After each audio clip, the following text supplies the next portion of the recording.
bersyukur atas hari ini ya Tuhan, atas setiap yang Kau berikan itu baik. Bahkan ajarkan kami mengucap syukur atas hari-hari ini.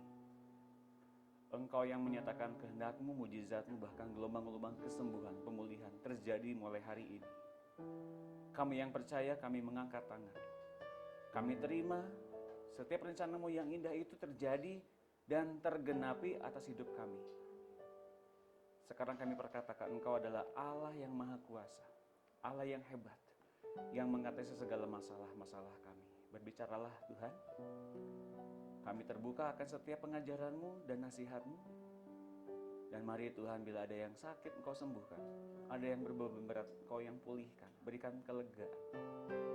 Apapun juga masalah kami, biar gelombang-gelombang kesembuhan, gelombang-gelombang pemulihan, gelombang-gelombang kebangunan terjadi atas bangsa kami, atas keluarga kami, atas rumah tangga kami. Kami bersyukur di dalam nama Tuhan Yesus yang percaya bersama-sama katakan amin. Haleluya. Shalom semuanya. Selamat berjumpa kembali dengan kami MC Cross. Pak Gembala Pak Henry Pamutam mengucapkan selamat hari Minggu dan kembali berjumpa dengan kami di MC Cross. Bapak Ibu sekalian yang dikasihi oleh Tuhan, saya juga mengucapkan selamat hari Lebaran kepada saudara-saudaraku yang mengikuti acara ini, yang merayakannya. Kiranya damai kasih Tuhan menyertai kita semua di bangsa dan negara kita ini. Dan pada saat hari ini saya akan membagikan mengenai kisah Esther. Bagaimana ternyata Esther berperan besar dalam pembebasan orang Israel dari ancaman yang mematikan, yaitu pemusnahan massal kepada bangsa Yahudi. Ini diawali dengan antara penghormatan dan ancaman mematikan. Ini latar belakangnya ternyata dari yang pertama adalah Ratu Ahasveros, namanya Ratu Wasti, itu kemudian ditolak jadi ratu. Karena dia menolak untuk datang sebagai ratu ke pesta yang diadakan oleh raja, sedangkan Ratu Wasti mempunyai acara sendiri dengan perempuan-perempuan lain di purinya. Itu latar belakangnya yang terjadi. Dan latar belakang yang kedua adalah tiba-tiba adanya permusuhan antara Haman dan Mordekai. Mengapa permusuhan ini terjadi tiba-tiba kepada Haman? Yang sebetulnya secara perbandingan dengan Haman, Mordekai ini bukanlah siapa-siapa. Statusnya jauh sekali dibandingkan Haman yang sebetulnya orang kedua di bawah Ahasveros. Haman ini ternyata diberikan penghormatan luar biasa oleh Raja Ahasveros sehingga semua orang berhak untuk sujud menyembah Haman. Tapi karena kemudian Mordekai tidak mau menyembah Haman, tidak berlutut atau tidak bersujud di depan Haman, maka kemudian Haman tersinggung. Dan kemudian ia mencari asal-usul latar belakang siapa Mordekai. Dan ada yang bilang kepada Haman, Mordekai itu ternyata asal-usulnya dari bangsa Yahudi. Bangsa Yahudi kalau kita lihat di dalam Esther 3 ayat 5 dan 6. Kemudian bangsa Yahudi itu hendak dibuat suatu bangsa yang punah oleh Mordekai dengan adanya suatu rencana genosida. Itu Haman. Kalau kita lihat di dalam Esther 3, 5 dan 6 itu dikatakan bahwa kebangsaan Mordekai adalah latar belakang mengapa Haman ingin memusnahkan bangsa Israel dan juga Mordekai di dalamnya.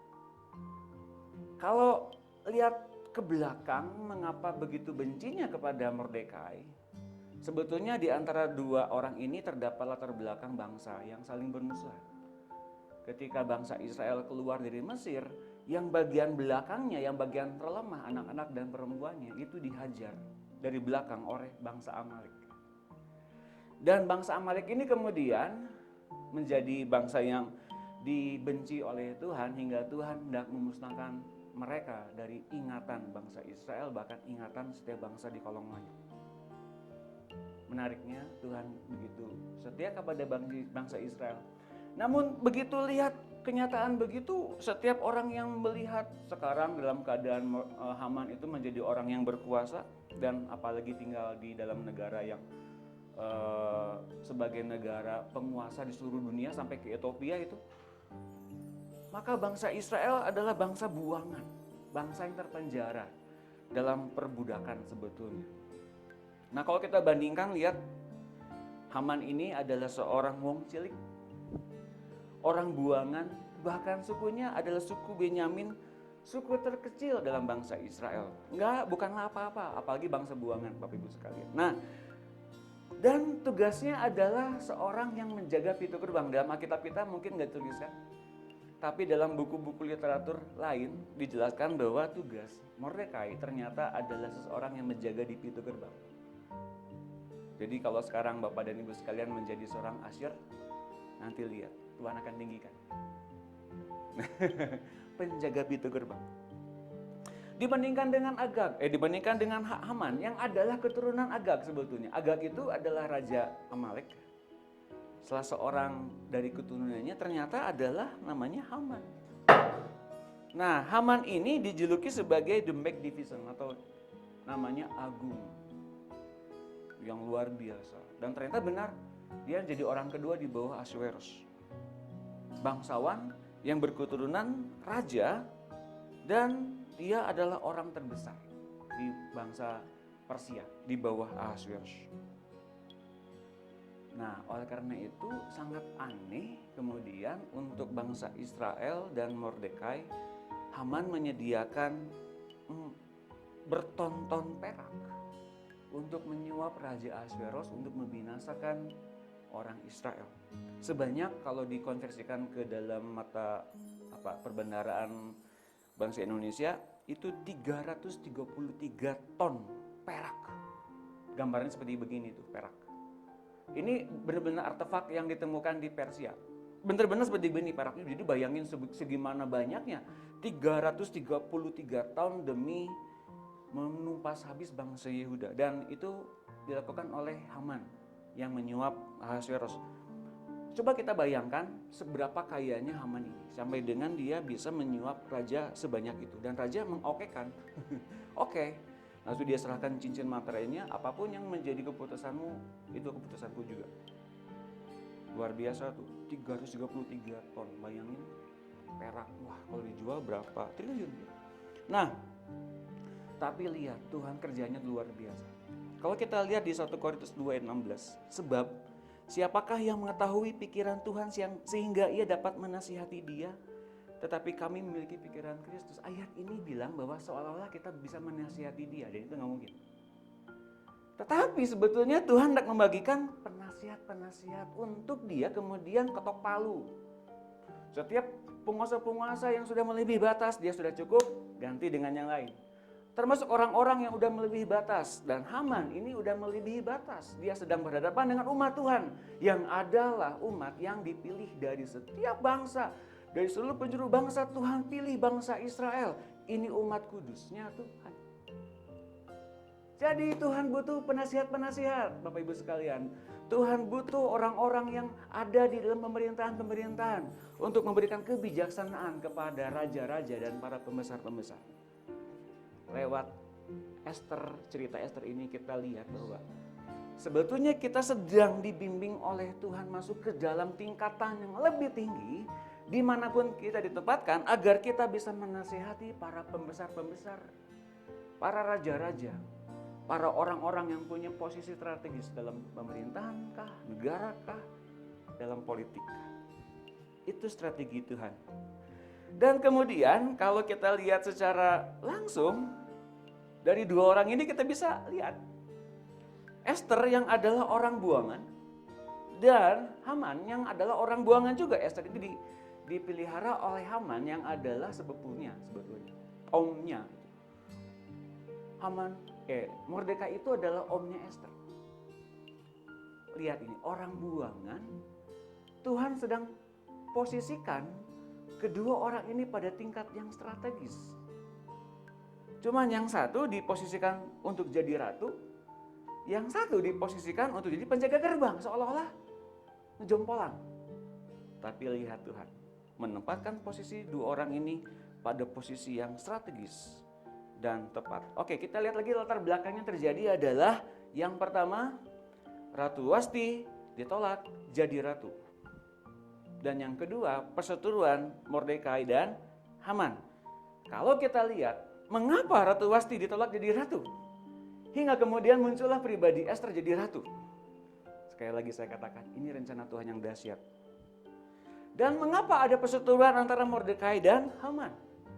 Kalau Tuhan hendak menjadikan seseorang jadi terangkat dan dimuliakan, dia harus rela untuk masuk ke dalam rangkaian masalah demi masalah berupa pendisiplinan. Dikhususkan untuk jadi hambanya Tuhan. Maka dari itu Haman ditempatkan sebagai penjaga gerbang. Kita lihat, mengapa Mordekai ditempatkan sebagai penjaga gerbang? Ketika Bapak Ibu sekalian mengetahui acara ini, mengapa Mordekai tinggal di pintu gerbang? Ketika di pintu gerbang, ia mendengar adanya rencana pembunuhan yang akan dilakukan oleh penjaga gerbang yang lain kepada Raja Ahasverus. Itu Tuhan yang kerja. Nah, lewat Esther, Tuhan mempunyai satu rencana yang begitu indah. Tuhan butuh orang berkuasa dan menjadi pembela baginya, terutama bagi bangsa Israel. Bangsa Israel itu mesti punya seorang yang menjadi role model. Makanya dulu butuh hakim-hakim. Sekarang mereka butuh seorang pemimpin. Pemimpin mereka tuh nggak ada. Makanya ketika Ratu Wasti turun, maka Tuhan munculkan Esther.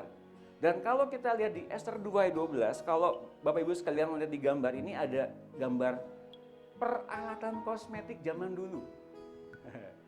Esther itu sebelum jadi ratu dipersiapkan selama 12 bulan untuk jadi ratu, tampil sebagai orang yang begitu elok indah di mata raja. Ini gambaran kita sekarang, bagaimana ketika kita di bumi ini entah sekian waktu lamanya dijadikan mempelai Kristus dan didandani elok seperti mempelai di hadapan Kristus. Esther adalah gambaran kita sebetulnya. Nah, 12 bulan dipersiapkan untuk diberikan pelabur 6 bulan. 6 bulan diberikan pelabur biar wangi gitu ya. Mungkin daki-dakinya diberesin semuanya, nggak ada dakinya sama sekali, digini nggak ada dakinya. 6 bulan kemudian diberikan pewangi yang luar biasa dari seantero negeri. Dan 7 dayang terbaik ditempatkan di tempatnya Esther. 7 dayang terbaik dan semua orang mengasihi Esther. Jadi kita sebagai orang Kristen, sebagai anak-anak Allah, kita dikasihi banyak orang harusnya. Bukan jadi musuhan dengan banyak orang. Dan yang kedua, bahwa sekarang Esther ini harus ditempatkan oleh Tuhan jadi ratu, bukan jadi orang buangan lagi. Tuhan naikkan tinggi. Esther adalah ratu. Jadi ketika dia habis puasa, ketika melihat Mordekai tiba-tiba beraung-raung ada rencana tentang genosida kepada orang Yahudi, kemudian ia memberikan baju yang lebih layak kepada Mordekai, pakai ini. Nanti kalau kamu pakai itu nanti raja marah. Jangan, biarkan kau berkabung. Aku mau berkabung bagi bangsaku. Dan ternyata Bapak Ibu sekalian, ayo kita puasa, kata Esther. Dan puasanya Esther juga diikuti oleh dayang-dayangnya. Dan yang terjadi adalah ketika habis puasa, entah apa yang selama 3 hari itu dilakukan oleh Esther kepada Tuhan. Entah doa apa. Nanti kita akan jelaskan. Kira-kira apa doanya ya? Di dalam Esther 5 ayat 1, kemudian pada hari yang ketiga Esther mengenakan pakaian ratu. Lalu berdirilah ia di pelataran dalam istana raja, tepat di depan istana raja. Raja bersemayam di atas tahta kerajaan di dalam istana, berhadapan dengan pintu istana itu.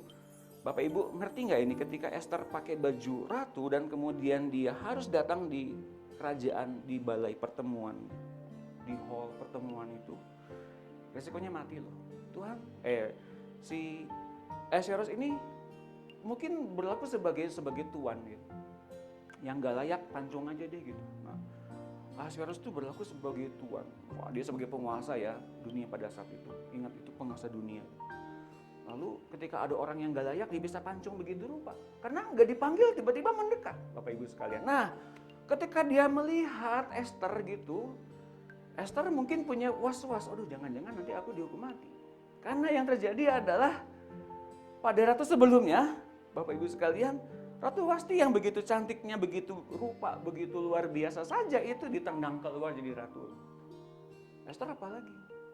Mungkin gitu ya. Tapi dia punya confidence di hadapan Tuhan.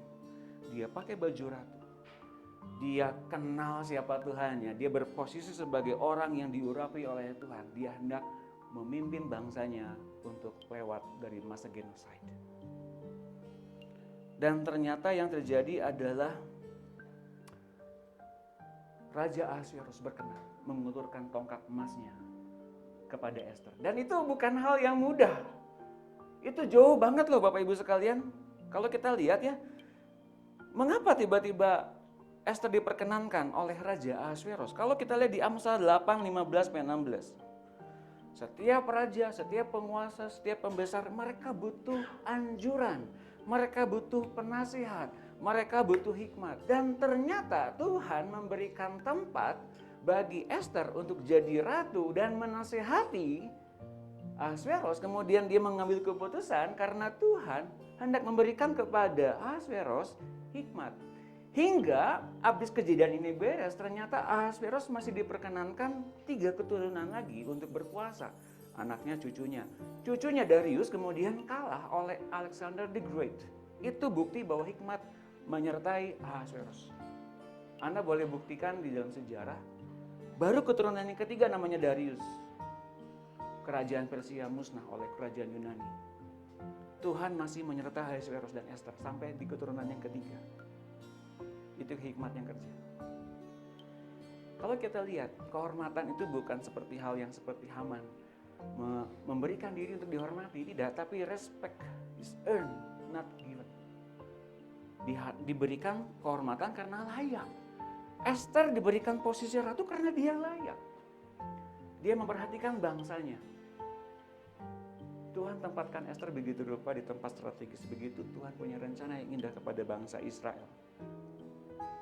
Kita lihat ini ya, bagaimana ternyata Ahasverus berkenan kepada Esther. Dan kalau kita lihat tempatnya secara utuh, bisa dilihat sekarang ini, tempatnya, nah ini nih. Bayangkan Esther di pelataran nih, itu yang jauhnya di tempatnya Raja Ahasverus. Sejauh itu. Wah, itu jauh banget. Orang mana bisa kelihatan di situ. Dan kalau kita bandingin di gambar berikutnya, nah itu orang kecil. Itu tempat di mana Esther berhadapan dengan Ahasverus.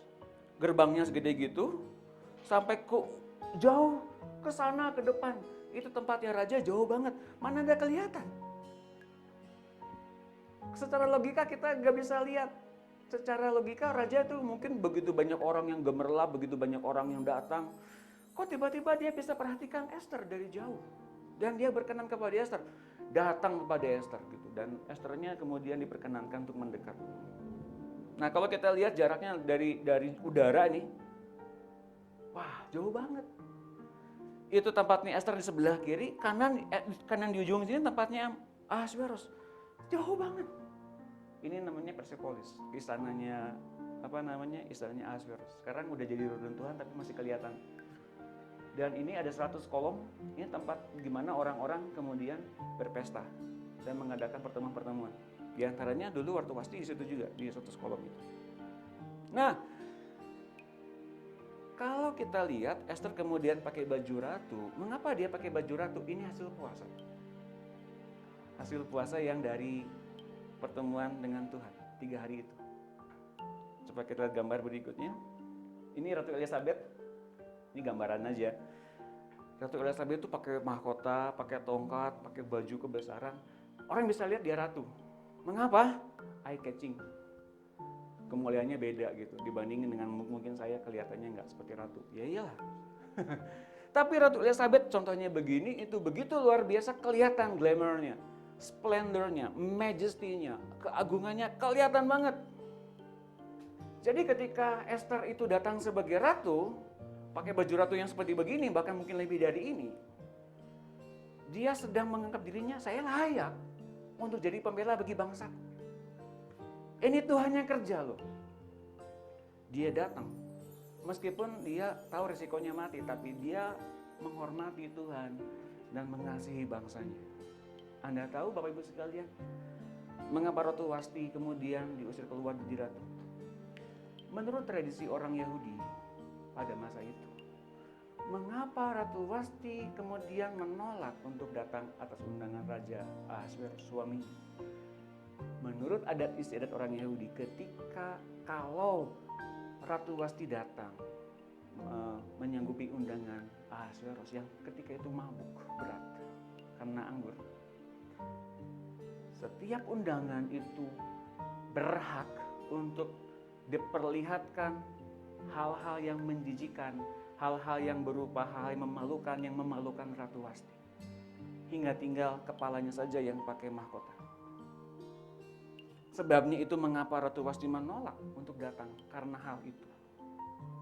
Ini mungkin banyak belum tahu, tapi rahasianya begitu. Mengapa Ratu Wasti menolak. Dan Anda tahu Esther pun akan diperlakukan yang sama seperti itu. Akan diperlakukan tidak terhormat seperti Ratu Wasti. Tapi dia mau mencintai bangsanya dan mencintai Tuhan. Nah, saya temukan beberapa kebenaran ini betul-betul di dalam kitab-kitab orang Yahudi. Benar ternyata. Risikonya nyata. Dipermalukan bahkan mati. Disulap. Itu ancaman-ancaman yang terjadi di masa kerajaan Persia. Dan setelah itu kemudian kita tahu Ahasverus berkenan untuk mengangkat Esther, dan kemudian apa yang kau mau, setengah raja pun akan aku berikan kepadamu. Esther cuma mintanya gampang, hikmat. Ya. Mari kita adakan jamuan, undanglah Haman dan raja datang ke jamuan hambamu. Kalau kita lihat penjamuan yang diadakan oleh Ratu Esther di tempat perjamuan itu, tadi kita lihat ada ruangannya ya, ruangan itu sebetulnya ruangan jamuan itu outdoor. Nanti gambarnya ada kok. Outdoor, dan bisa lihat ke pemandangan, bagus sekali pemandangannya. Nanti kita lihat. Sampai di Bukit Susan itu, di Bukit Susan itu sebuah bukit yang ke bawahnya itu ada seperti bukit-bukit yang indah lagi, di bukit di atas bukit gitu. Dan kalau ada jamuan di situ terhormat dan itu menyenangkan bagi para orang-orang yang dijamu di situ, maka Haman kemudian menjadi bangga. Wah, aku diundang raja nih. Wah ya, kesemangatnya muncul. Aku diundang raja nih, nggak ada orang yang diundang selain aku. Dan raja yang diundang. Wah, luar biasa. Penghormatannya udah luar biasa dia pokoknya bagi Haman. Padahal habis undangan yang pertama itu, Tuhan mengerjakan hal yang indah pada diri Raja Ahasverus. Hingga kegelisahan raja begitu hebatnya, hingga mereka, si rajanya itu nggak bisa tidur. Lalu ya buka kitab sejarah yang pernah dicatat. Sejarah apa yang pernah dicatat. Dan kemudian ini juga Tuhan yang kerja. Pikiran dia ternyata tertuju kepada Mordekai dan jasanya kepada raja. Yang terjadi adalah ketika ditemukan dalam sejarah, Bapak Ibu sekalian, Mordekai pernah memberitahukan kepada Esther tentang perihal adanya rencana makar atau pembunuhan kepada raja lewat dua penjaganya. Dan kemudian yang terjadi adalah ketika rencana itu ketahuan, lalu dipanggilnya lah Haman. Apa kira-kira yang perlu aku perlakukan kepada orang yang berjasa bagi bangsa dan negara ini? Oh, dia pikir Haman yang diomongin. Wah, tuanku raja mesti membuat pawai besar-besaran, naikin ke kuda, kerajaan dipawaikan itu orang yang berjasa. Oke, sekarang panggil Mordekai. Wah, dia pikir dia yang dipawaikan. Ternyata musuhnya. So, Bapak Ibu sekalian, yang tadinya rencana genosida yang besar-besaran itu terjadi pada diri bangsa orang Yahudi sampai ke Ethiopia loh, sampai ke Mesir. Itu akan dimusnahkan mati lewat dekret dari Ahasverus. Ternyata itu semua rencana genosida saja, rencana saja. Dan ternyata Bapak Ibu sekalian yang kemudian dihukum, kita tahu, yang dihukum dan disulap ternyata adalah Haman sendiri. Jadi kalau kita lihat ancaman kayak masalah, kayak perkara-perkara yang menyesakan, kayak penanaman chip atau apapun itu di masa yang akan datang, ingat, Tuhan kita punya rencana yang lebih dahsyat dan lebih ajaib lagi. Jangan takut kepada plot-plot pemusnahan massal orang-orang percaya atau orang beriman. Jangan takut, karena Tuhan perhatikan kita. Kalau kita lihat bagaimana disulakan itu ancaman yang besar bagi orang-orang tertentu. Disulakan itu seperti banyak orang digantung dalam tali, digantung oleh tali, digantung gitu. Ternyata enggak. Aslinya kalau kita di relief yang ada di kerajaan Persia itu orang ditancepin lehernya ke besi yang tajam, cus gitu, kayak sate. Sadis sekali disulakan itu sebetulnya. Jadi begitu ancamannya nyata, ini nyata ancamannya nyata loh. Kalau ngelihat ancamannya kita jadi orang yang stres. Tapi kalau lihat Tuhannya kita jadi orang yang berkemenangan. Nah kita lihat yang tadi saya bilang, bayangin gini ya, Mordekai yang akan dijadikan sebagai orang kedua oleh Ahasveros, tapi kemudian Haman berpikir dia lebih layak. Lalu dia berpikir untuk mematikan Mordekai dengan sula itu. Dia bikin sula di depan rumahnya, 50 feet tingginya. Dan kalau kita lihat rencananya dia tuh aneh gitu ya. Esther ngundang dia jamuan makan, dia pikir lewat jamuan makan itu dia lihat dari jauh ada Mordekai yang disulakan di tiangnya. Lihat gambarnya lagi. Nah, itu gambar itu yang menjulang itu kuburannya Daniel sebetulnya. Dan tingginya 50 feet persis. Jadi sula yang tiang besi yang dipancangkan oleh Esther atau istrinya Mordekai, istrinya Haman itu tingginya sama persis dengan kuburnya Daniel. Dan benteng-benteng ini yang ada di situ itu sebetulnya tempat jamuan makannya Raja, Ratu, dan Haman. Jadi sambil makan gitu tuh lihat tuh si Mordekai, syukurin lu mati. Jadi seperti ada display display tentang bagaimana eksekusi terjadi. Dan itu sangat menikmati loh, kan sadis orang itu si Haman ini, sadis banget. Jadi sambil melihat eksekusi sambil makan, itu rencananya dia. Jahat banget kan? Nah Bapak Ibu sekalian, kalau kita lihat di relief di bawah ini menuliskan soal bagaimana banket atau jamuan biasanya para raja atau para ratu mengadakan jamuan di taman, dikepas-kepasin sama dayang-dayangnya gitu, di taman terbuka dan menghadapi ke sana langsung. Ke tanda kutip ke eksekusinya orang yang dihukum mati. Rencana yang jahat diubah oleh Tuhan dengan rencana yang luar biasa indah. Bahkan yang jahatnya malah dihukum mati.